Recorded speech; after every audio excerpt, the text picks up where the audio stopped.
Bueno, muchísimas gracias. Las 8:09 estamos platicando con el maestro y amigo abogado Pablo Meré Alcocer a propósito del mensajero de la libertad Ignacio Pérez, para revivir parte de estas hazañas de los queretanos que fueron actores principales en el movimiento de independencia en este pasaje de la historia nacional. Mi querido Pablo Meré, y estabas hablando un poquito de cómo fue Ignacio Pérez, recibe escucha los 3 taconazos. La corregidora Josefa Ortiz de Domínguez, pues seguramente pensó si le gritaba o cómo se comunicaba, pero como la parte donde él, digamos, dormía era cerca de donde ella tenía su habitación principal con el corregidor, pues da 3 taconazos en el piso y él pues acude al llamado, se le hace raro, sube a ver qué sucede. Uh-huh. Evidentemente ella lo hace cuando el corregidor no está ahí en la habitación. Todo indica que la encierran en la tarde del día 13 de septiembre, sí. y aparentemente es entre la noche, digamos, del 13 de septiembre y la madrugada del 14, pero es en la noche cuando le avisa. Va Ignacio Pérez a preguntarle, pues, ¿qué pasa? Sí, como seguramente ocurrió, va y le pregunta, pues, a sus órdenes, o qué sucede, o por qué el ruido.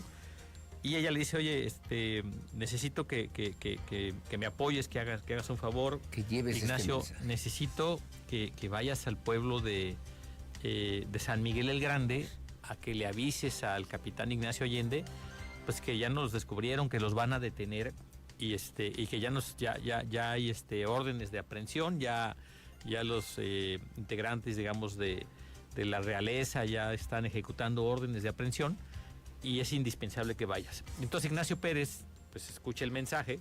Hay una versión que no está comprobada, que ella se lo da por escrito, pero que no era su letra, que hizo algunos recortes de algunos periódicos para mandárselo. Yo creo que eso es un poco romántico. Yo creo que ella le dice claramente, oye, tienes que decirles ya descubrieron, que ya nos están descubriendo y que no hay mucha opción. Entonces yo quiero un poco contextualizar. Por favor. Ella es una mujer que, aunque es parte, digamos, beneficiada del gobierno de España, de Nueva España, esposa de un corregidor, por otro lado ella pues está en desacuerdo con la desigualdad, con el trato injusto, con que no tengan capacidad de elegir a sus propios gobernantes, pues la gente que está en América, tomar las propias decisiones. Y entonces finalmente ella está a favor de una lucha para que Nueva España sea un país independiente, que después fue México, que por cierto teníamos el doble territorio nacional cuando se logra la independencia. Sí, claro. Y entonces ella le dice a Ignacio Pérez Álvarez, oye, necesitas ir a buscar a Ignacio Allende y a Miguel Hidalgo para avisarles. ¿Qué sucede? Ignacio Pérez pues obedece la instrucción, evidentemente va a sus aposentos, prepara sus cosas, y entre la noche del 13 de septiembre y la madrugada del 14 de septiembre, pues se va a un viaje peligroso, un viaje que tiene que irse cuidando, sí. Un viaje agotador, porque no es fácil. Amenazado además, ¿no? Y sabiendo, bueno, pues que él es, al final de cuentas, una gente que ubican, que puede estar, digamos, entre los que están a favor del movimiento independentista. Entonces él se va, digamos, por camino real, por ese camino real que existe todavía, algunos caminos de terracería empedrados, que eran los caminos de Nueva España, de cuando éramos parte de la corona española. Uh-huh. Se va, y había que pasar por ese poblado que se llama Jalpa, donde hoy precisamente van a llegar los grupos de conspiradores de Querétaro, Jalpa. Entonces en Jalpa, ahí cambia de caballo, y ahí en Jalpa, por cierto, la gente de ese poblado, un señor don José, en paz descanse, hace unos 8 años le pidió al ingeniero Alejandro Meré pues que hiciera un evento cívico.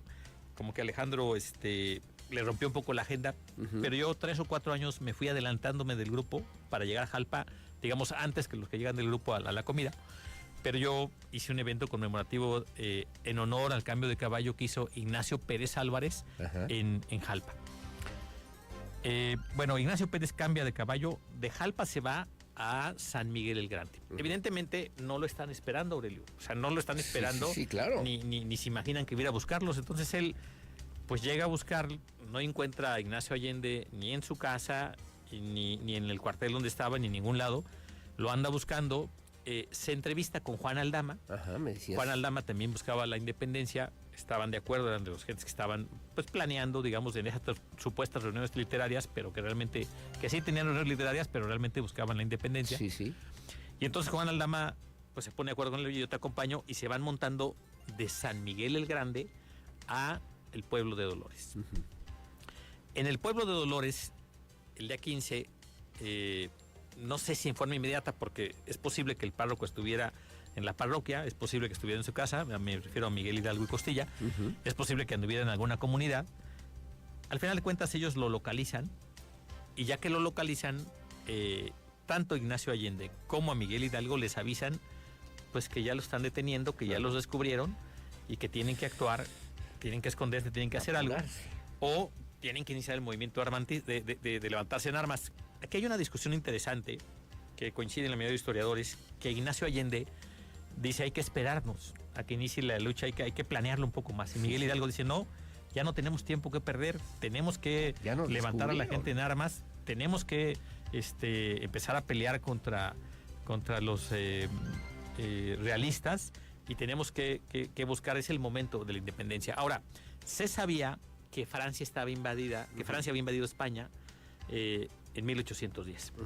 Entonces aquí había dos versiones, que Miguel Hidalgo apoyaba a Fernando VII, que apoyaba al gobierno español, pero sí quería un trato igualitario, y la otra que Miguel Hidalgo decía, bueno, porque no querían que dependiéramos ahora de Francia, no de España, sino que fuéramos un país independiente.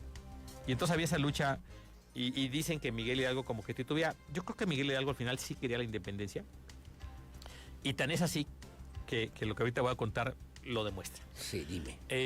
Miguel Hidalgo inicia el levantamiento armado, arenga a la gente en la madrugada del domingo 16 de septiembre, pues evidentemente habrá quienes inmediatamente lo apoyen, otros titubean, pero al final logra levantar primero cientos de hombres y luego miles de hombres que lo empiezan a apoyar.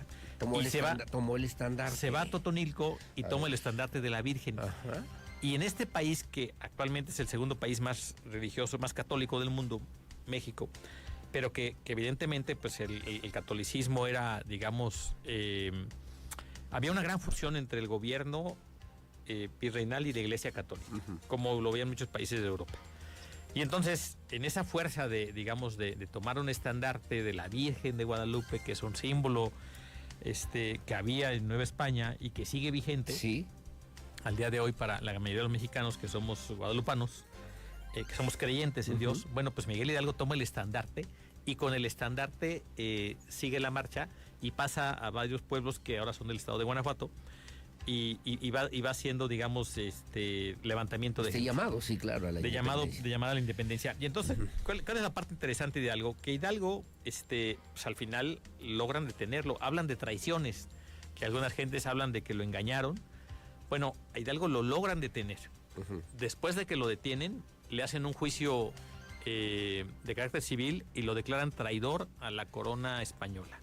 Le hacen un juicio eclesiástico y lo declaran, digamos, que pierde los hábitos para poder seguir siendo sacerdote. Lo excomulgan y lo condenan a pena de muerte. Por andarse levantando en armas, lo condenan a pena de muerte a él, a Allende y a varios más. Ejecutan la pena de muerte, los fusilan, y ya fusilados les cortan la cabeza. Entonces no era un juego, no era ver qué pasa, no era de mentiras, no, eran hombres de carne y hueso con firmes convicciones por buscar un ideal de que este país fuera independiente.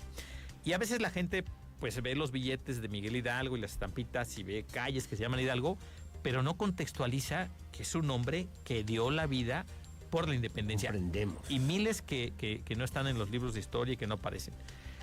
Y luego tú me preguntabas hace un ratito sobre los hermanos Emeterio y Epigmenio González. Queretanos, ¿no? Dos grandes queretanos que además participaron de manera activa, mi querido Pablo. Sí. Pablo Mérida Alcocer, estoy platicando con él, en este movimiento de independencia de manera además valiente. Igual de manera un poco subversiva, un poco a escondidas. Pues los hermanos González, Emeterio y Epigmenio, pues se juntan juntan armas en su casa, producen pólvora, consiguen municiones. Tenían una tienda, ¿no? Ellos. Tenían una tienda y en la parte de atrás pues van haciendo su almacén, digamos, de lo que va a servir para el movimiento armado, porque no era de una discusión, era dar la vida, matarse o que los mataran. Y quien se quisiera sumar de un lado o del otro. Y bueno, pues la población al final de cuentas se va sumando a la independencia, pero obviamente los realistas pues no van a entregar fácilmente, digamos, el poder y no van a estar de acuerdo en esta independencia nacional. Entonces, Emeterio y Epigmenio González son dos personajes muy importantes de la historia de Querétaro. Yo recuerdo cuando era gobernador el doctor Mariano Palacios, Sí. que se traen sus cenizas, sus restos, y hay hasta una caravana para llevarlos al mausoleo de los hombres ilustres de Querétaro, a Emeterio y Epigmenio González. Y luego recuerdo cuando se crea la delegación Epigmenio González, si no estoy mal, con el presidente municipal Jesús Rodríguez. Sí.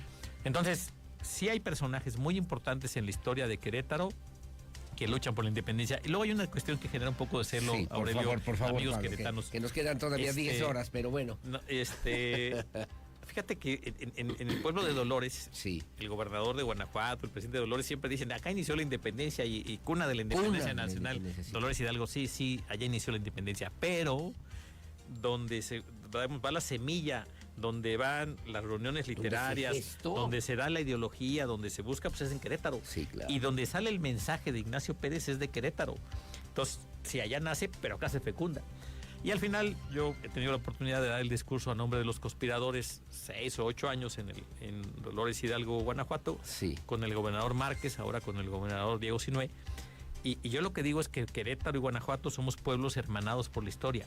Somos pueblos que al final luchamos por lo mismo, por la independencia nacional, y que Querétaro tiene tanta importancia como Dolores Hidalgo en la independencia nacional. Y al final de cuentas, pues Hidalgo venía a Querétaro, Allende venía a Querétaro. Sí, claro. Era el epicentro de Y entonces lo que iban fue y el movimiento venían, de digamos, independencia. y era donde algunas gentes, incluso acá de Michoacán, venían. Pero el tema de que hoy nos ocupa de Ignacio Pérez Álvarez resulta muy importante, porque si Ignacio Pérez no hubiera ido, lo más seguro es que hubieran detenido Hidalgo y Allende. Y quizá la independencia hubiera arrancado unos años después, ¿no? Sí, claro. 10 años, 5 años, sí, 20 claro. años. Porque muchos países de América Latina, de América Central, se fueron independizando Ujú. en las luchas independentistas en esos años. Y en esas luchas por la independencia pues se fueron dando. Sin embargo, igual tuvieron que tener hombres con mucho arrojo, con mucho valor, con mucha valentía para buscar su independencia. Y en el caso que nos ocupa, pues Querétaro es una referencia nacional en la historia de México. Sí. Porque en Querétaro se busca la independencia, porque en Querétaro triunfa la República, porque en Querétaro se promulga la Constitución de 1917. Así como en Querétaro se triunfa la República el 15 de mayo de 1867, 167, cuando se fusila a Maximiliano Miramón y Mejía. Bueno, pues unos años antes es en Querétaro donde se lucha por la independencia nacional en coordinación con gente de Guanajuato. Y lo que me parece a mí muy interesante, Aurelio, Sí, Pablo. es que este grupo de queretanos decidan en 1988 pues hacer el recorrido que hizo Ignacio Pérez. Hace 36 años. Bueno, contando ese, Es 88. como ese año ya cuenta, podemos decir que son 37, porque ese año ya cuenta el 88. Correcto. Sí, correcto. Y entonces, digamos, hacen el recorrido pues, en forma muy incipiente, pero encuentran eco en San Miguel Allende y encuentran pues, aceptación en Dolores Hidalgo. Cuando se entrevistan con el entonces gobernador, el doctor Mariano Palacios Alcocer, pues Mariano es un hombre que además de que le gusta el caballo, le gusta la historia, le gusta la cultura, digamos, pues le da formalidad al grupo y les da la salida formal un año después. Y de ahí en adelante, no siempre, pero casi todos los gobernadores están en la salida formal, y si no, está el secretario de Turismo, y si no, alguna Un gente del gabinete. representante del gobierno. Pero fíjate, hay un datos históricos Por interesantes. favor. José Se Calzada, nos quedó un minuto, mi querido José Pablo. Calzada dio 7 salidas a los conspiradores. Ajá. Un año como gobernador electo antes de entrar en funciones, porque el gobernador en funciones pues no le daba tanta importancia a este tema, el gobernador Garrido Patrón, ni él ni su gabinete. Y José Calzada dice, no, pues yo soy el gobernador Sí, electo, claro. y muchos lo animamos. Soy José, queretano. tú eres gobernador electo, tú das la salida a los conspiradores, y la da electo en el año 2009. Y luego ya en funciones, pues los da en el 2010, 2011, 2012, 2013, 2014 y 2015. José Calzada dio la salida a los conspiradores 7 años. Es un dato histórico. Que se interesante. revive justamente parte de esa Sí, y historia. además José siempre iba montando, ¿eh? José Lo sé, Calzada siempre además iba él montando. también, en el primer tramo, ¿no? Que es un tramo también Sí, importante, no, y también Pablo. llega Hasta San Miguel. a San Miguel. Oye, Pablo, el tiempo se va terminando, mira, se va corriendo, son las 8:24 de la mañana. Quieren que reproduzcamos la entrevista, Gracias, que donde va a estar Aurelio. disponible en la www.querétaro24-medio7.com, como siempre, y también a través de las redes del Grupo Radar. Pero te agradezco mucho, mi querido Pablo. No, al contrario, el agradecido soy yo y a nombre de Andrés Palacios García y a nombre del Grupo de Conspiradores, muchas gracias por la Al invitación. contrario, de esta asociación civil que obviamente pues intenta rescatar, revivir, sentir, transmitir esa importancia y relevancia que ha tenido Querétaro en la historia de nuestro país. Sí, Querétaro es un referente nacional y una vez más un grupo de queretanos conmemoran a Ignacio Pérez. Queretanos hoy, señores. Sí, señor. Pablo Merea Alcocer, muchas gracias por estar con nosotros. Gracias, Aurelio. Gracias, son las 8:25. ¿Dónde te pueden encontrar? Me están preguntando, oye, ¿dónde encuentro al maestro? Yo tengo un Face, se llama ahí Pablo Merea, ahí por inbox, cualquier cosa, ahí nos comunicamos. Sigues dando clases en la UAC, ¿no? Sí, doy clases todos los días. En este semestre doy de 7 a 10 de la noche, otras veces